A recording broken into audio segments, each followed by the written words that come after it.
নমস্কার, দেখছেন কলকাতা টিভি। আপনাদের সঙ্গে রয়েছে আমি অভিক। শুরু করছি গুড মর্নিং কলকাতা। আর অভিকের সঙ্গে আমি রয়েছি সুদীপ্ত। আর প্রথমেই যে খবর দিকে নজর রাখবো, এবার শিরোনামে বিজেপির ইস্তেহার। অভিন্ন দেওয়ানি বিধু চালু থেকে এক দেশ এক ভোট। বিজেপির ইস্তেহারে মোদির গ্যারান্টি নিয়ে তুঙ্গে তরজা। দুর্নীতি নিয়ে সরব মোদি, পাল্টা শ্বেতপত্র প্রকাশের চ্যালেঞ্জ করেছেন মমতা বন্দ্যোপাধ্যায়।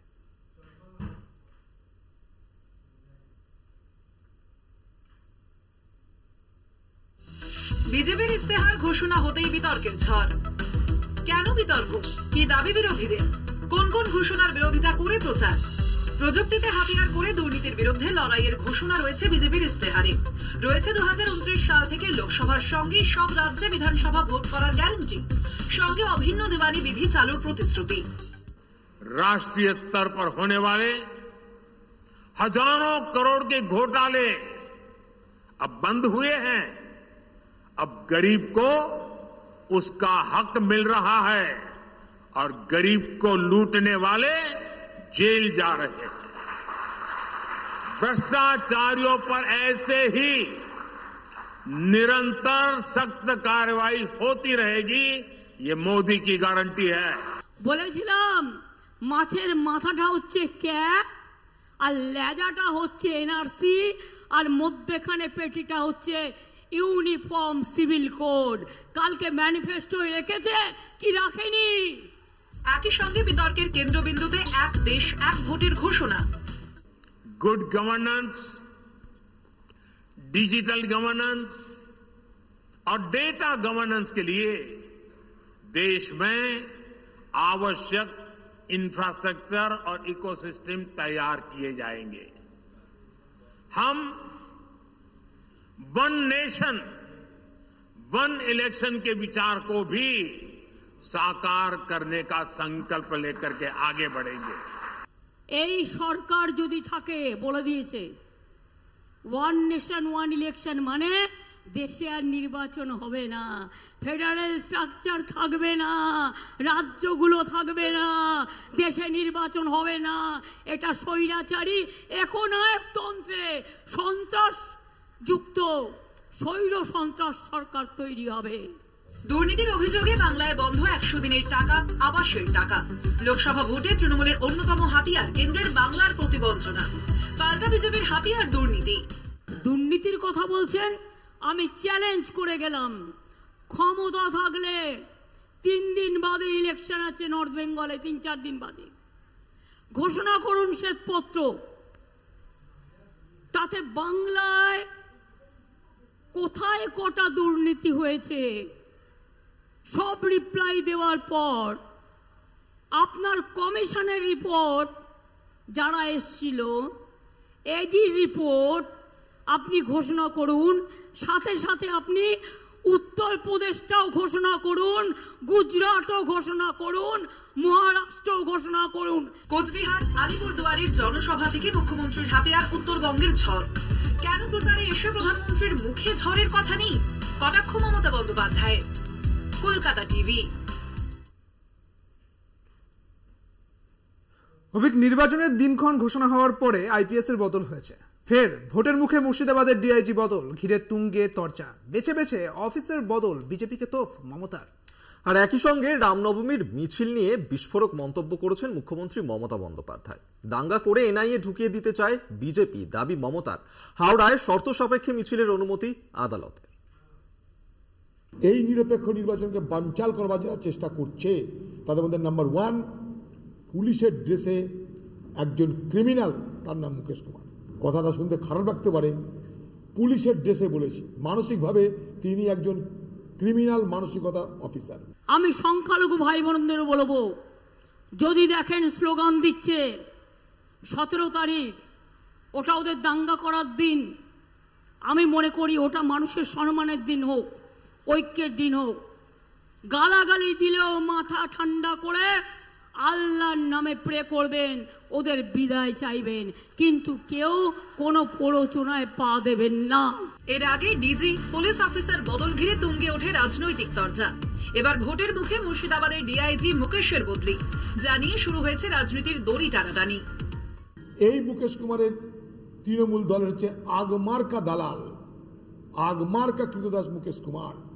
এবং এই মুর্শিদাবাদে নির্বাচনের আগে ভয়ঙ্কর খেলা খেলছিল, বিশেষ করে আমার লোকসভা কেন্দ্র বহরমপুরে ভয়ঙ্কর খেলা খেলছে এই মুকেশ কুমার, দাঙ্গা লাগানোর চেষ্টা করছে। হ্যাঁ, आप जानबूझ के बीजेपी का बात पे अब चुन चुन के ऑफिसर चेंज करते हैं। अगर दंगा एक भी हो हम आपको पकड़ेगा कि हमारा लॉ एंड ऑर्डर अभी इलेक्शन कमीशन अब देख रहा है, अब हमारा बात नहीं सुन रहा है। মুখ্যমন্ত্রীর এই কথাতেই শিরোনামে রামনবমী। 17 এপ্রিল রামনবমীর মিছিল। মুখ্যমন্ত্রীর দাবি ওই দিন অশান্তি পাকানোর ষড়যন্ত্র করছে বিরোধীরা। আপনাদের এখানকার যিনি প্রার্থী তিনি বোয়া কলমে একজন বড় গুন্ডা সর্দার। আমাদের শান্তি রক্ষা করতে হবে। ওরা চায় দাঙ্গা করে এনআইএ ঢুকিয়ে দিয়ে ভোটটা যাতে না হয়, আর ভোটটা যাতে ওরা ছাপ্পা মেরে দেয়। মুখ্যমন্ত্রী একজন উচ্চতার রাজনৈতিক ব্যক্তিত্ব, তিনি নর্থ বেঙ্গলে এত ঘোরাঘুরি করছেন আর ঘুরে একটাই কথা বলছেন যে দাঙ্গা লাগলে কে তাই থাকবে, অর্থাৎ মুখ্যমন্ত্রী দাঙ্গা চাইছেন। আমরা এটুকুনি বলতে পারি, আর কত রাম বিরোধিতা করবেন? রাম কি নাম বদনাম না কারো। এই আশঙ্কা প্রকাশ করে তো লাভ নেই। তিনি নির্বাচন কমিশনকে জানান, তিনি প্রকাশ্যে বলুন কোথায় দাঙ্গা লাগাতে চাইছেন, কে লাগাতে চাইছেন, কেন লাগাতে চাইছেন। দাঙ্গাকারীদের প্রশ্রয়দাতা যারা আছে তাদেরকে কোমরে দড়ি বেঁধে জেলে ঢুকিয়ে দিন। কিন্তু বাংলার মুখ্যমন্ত্রী, তার তো হাতে প্রশাসন আছে, পুলিশ আছে, তিনি সেই কাজটা করুন। শুধু মাইকের সামনে এসে কথা বলে তো লাভ হবে না। রামনবমীর মিছিল নিয়ে মামলা গড়িয়েছে আদালতে। হাওড়ায় শর্ত সাপেক্ষে মিছিলের অনুমতি দিয়েছে আদালত। কি কি বলা হয়েছে সেখানে? মিছিলে কোনো অস্ত্র ব্যবহার করা যাবে না, 200-র বেশি লোক থাকতে পারবে না, ডিজে ব্যবহার করা যাবে না, প্রয়োজনে কেন্দ্রীয় বাহিনী চাইতে পারবে রাজ্য, কোনো গোলমাল বাঁধলে তার জন্য দায়ী থাকবে মিছিলের উদ্যোক্তাদের 5 জন। কলকাতা টিভি। গুড মর্নিং কলকাতায় এখন সময় একটা ছোট্ট বিরতির। ফিরছি বিরতির পর, সঙ্গে থাকুন।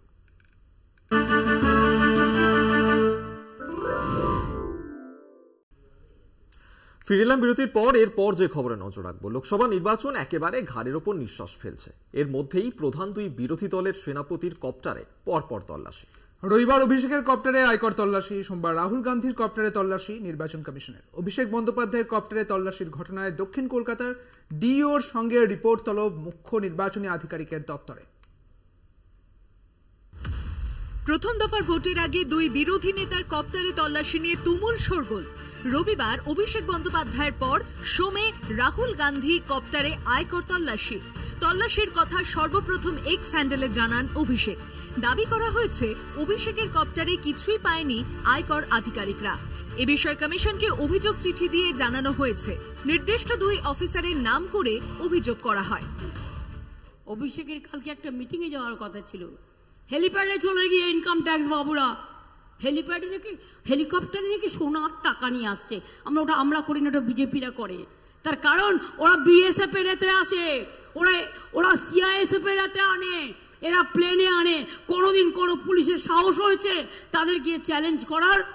আমার বলছি হেলিকপ্টারে সার্চ নিয়ে সিজার নিয়ে কোনো অসুবিধা নেই, সেটা নির্বাচন কমিশন করতে পারে। আমার আপত্তি হচ্ছে যখন আপনি কিছু পাননি তখন আপনি বলছেন যে আমি হেলিকপ্টারের ট্রায়াল রানের অনুমতি দেবো যতক্ষণ না আমার উপর থেকে ক্লিয়ারেন্স আছে। সে এখতিয়ার ইনকাম ট্যাক্সের নেই, এটা আইনত আমরা টেকাবো। এ বিষয়ে বিরোধী দলনেতা শুভেন্দু অধিকারী জানান, কমিশন আগেই জানায় রাজনৈতিক নেতারা যে চার্টার্ড ফ্লাইট বা চপার ব্যবহার করবেন সেখানে তল্লাশি করা হবে। সেই দায়িত্ব আয়কর বিভাগকে দেওয়া হয়েছিল। সেদিনকে ইলেকশন কমিশন ফুল বেঞ্চ ইস্যু করেছিল না দিল্লিতে, সেদিনই তারা বলেছিল যে এবারে স্পেশালি রাজনৈতিক দল এবং নেতারা যে হেলিকপ্টার এবং চার্টার ফ্লাইট ব্যবহার করবেন সেখানে তল্লাশি করা হবে এবং সেটা ইনকাম ট্যাক্স ডিপার্টমেন্টকে দায়িত্ব দেওয়া হয়েছে। এটা রিকল করুন। অতএব ন্যাচারালি দেশের আইন সবার জন্য সমান। অভিষেকের পর সোমবার কংগ্রেস নেতা রাহুল গান্ধীর চপারে তল্লাশি আয়করের। ওয়ায়নাডে প্রচারে যাওয়ার পথে তামিলনাড়ুর নীলগিরিতে কপ্টারে তল্লাশি চালান কমিশনের ফ্লাইং স্কোয়াডের আধিকারিকরা। ঘটনায় বিজেপিকে তোপ কংগ্রেসের। হতাশার থেকে এসব করছে, এতে কোনো লাভ হবে না। ওটা রাহুল গান্ধী 90 ঘন্টা জেরার পরেও ক্লান্ত হয় না। তোর এসব করে কোনো লাভ হবে না। আসলে ভয় পেয়ে যাচ্ছে স্বৈরাচারী সরকার, তার দাঁত মুখ সব বার করেছে। বেহালা ফ্লাইং ক্লাবে অভিষেকের কপ্টারে তল্লাশি চালাতে যান নির্বাচন কমিশনের আধিকারিকরা। অভিযোগ তাদের বাধা দেয় পুলিশ। কলকাতা টিভি।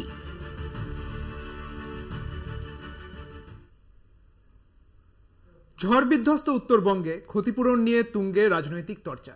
এক্স হ্যান্ডেলে বিস্ফোরক পোস্ট শুভেন্দু অধিকারীর। তার দাবি 9 এপ্রিল রাজ্য সরকারকে চিঠি দিয়ে ক্ষতিগ্রস্তদের ক্ষতিপূরণের অনুমতি দেয় কমিশন। তারপরও মিথ্যে প্রচার করছে মমতা অভিষেক, পাল্টা জবাব দিয়েছে তৃণমূল।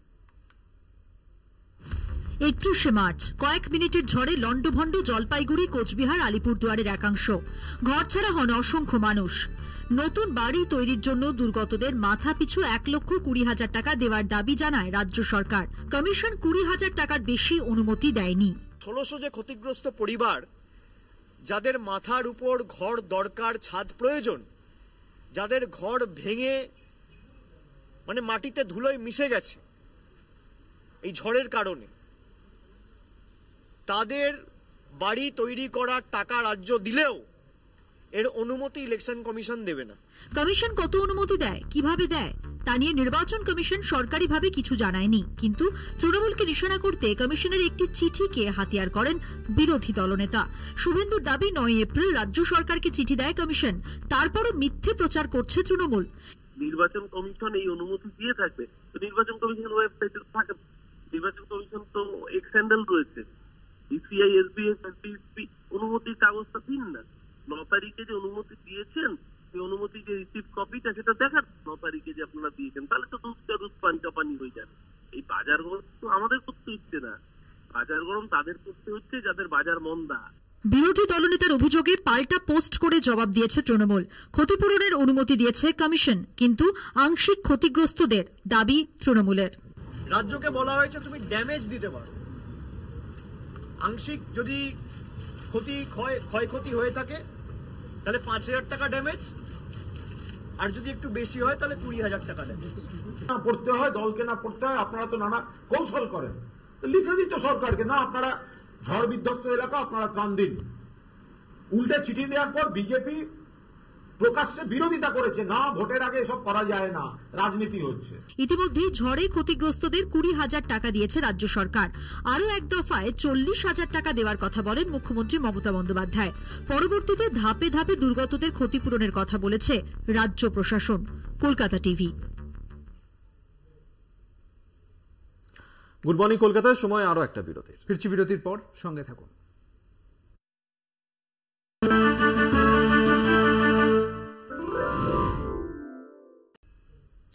ফিরে এলাম বিরতির পর। জঙ্গি, দুর্নীতি, সন্দেশখালী, বাংলায় এসে একাধিক ইস্যুতে তৃণমূলকে নিশানা অনুরাগ ঠাকুরের। মমতা সরকারের আমলে কেন বাংলাতেই আশ্রয় পায় জঙ্গিরা, প্রশ্ন কেন্দ্রীয় মন্ত্রীর। দুর্নীতিগ্রস্তদের আড়াল করার চেষ্টা চলছে, অভিযোগ অনুরাগ ঠাকুরের। বেঙ্গালুরুর রামেশ্বরম বিস্ফোরণ কাণ্ডে বাংলা যোগ। বিরোধীদের কাঠগড়ায় রাজ্যের শাসক দল। একের পর এক তৃণমূলকে নিশানা করেছে বিজেপি থেকে কংগ্রেস। মমতা সরকারের আমলে জঙ্গিরা কেন বাংলায় আশ্রয় পায়, বাংলায় এসে তৃণমূলকে তোপ কেন্দ্রীয় মন্ত্রী অনুরাগ ঠাকুরের। कैसे ममता बनर्जी जी की सरकार में पश्चिम बंगाल उन लोगों के जो उपद्रवी हैं, आतंकवादी घटनाओं में शामिल हैं, ऐसे लोगों को शरण क्यों मिलती है। ভোটের মুখে বিজেপির হাতিয়ার সন্দেশখালী। মা বোনদের বিচার দিতে আসরে নেমেছে বিজেপি। রবিবারই বাংলায় এসে সন্দেশখালীর মহিলাদের ন্যায় দেওয়ার আশ্বাস দেন প্রতিরক্ষা মন্ত্রী রাজনাথ সিং। এবার কেন্দ্রীয় মন্ত্রী অনুরাগ ঠাকুরের মুখেও সন্দেশখালী প্রসঙ্গ। সোমবার দার্জিলিং লোকসভা কেন্দ্রের বিজেপি প্রার্থী রাজু বিস্তার হয়ে প্রচারে আসেন অনুরাগ ঠাকুর। সেখান থেকেই তৃণমূলকে কাঠগড়ায় তোলেন অনুরাগ। দুর্নীতি ইস্যুতেও অনুরাগের নিশানায় ঘাসফুল শিবির। দুর্নীতিগ্রস্তদের আড়াল করার অভিযোগ তুলে তৃণমূলকে আক্রমণ কেন্দ্রীয় মন্ত্রীর। जो राष्ट्र विरोधी ताकतें हैं, जो महिलाओं के प्रति अत्याचार भी करते हैं, जो भ्रष्टाचार भी करते हैं, इन सबको संरक्षण कहीं पर मिलता है तो ममता बनर्जी जी की नाकतले पश्चिम बंगाल में मिलता है। আসল বাস্তবটা হচ্ছে যে পশ্চিমবঙ্গের পুলিশ এই সন্ত্রাসবাদী কিংবা যার বিরুদ্ধে অভিযোগ তাদেরকে অ্যারেস্ট করেছে। কে করেছে? পশ্চিমবঙ্গের পুলিশ করেছে। আপনি বলুন তো, বাংলার ফান্ডস, বাংলার প্রাপ্য টাকাটা কেন বন্ধ করা হয়েছে? কেন বন্ধ করা হয়েছে? জবাব দিন তো দেখুন।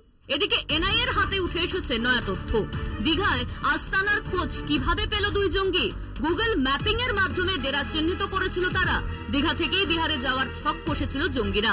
প্রাথমিক তদন্তে উঠে এসেছে এমনই তথ্য। শিলিগুড়ি থেকে রীনা কুমারের report, Kolkata TV. Good morning Kolkata এই পর্যন্ত। দেখতে থাকুন কলকাতা টিভি, রাত দিন 7 দিন।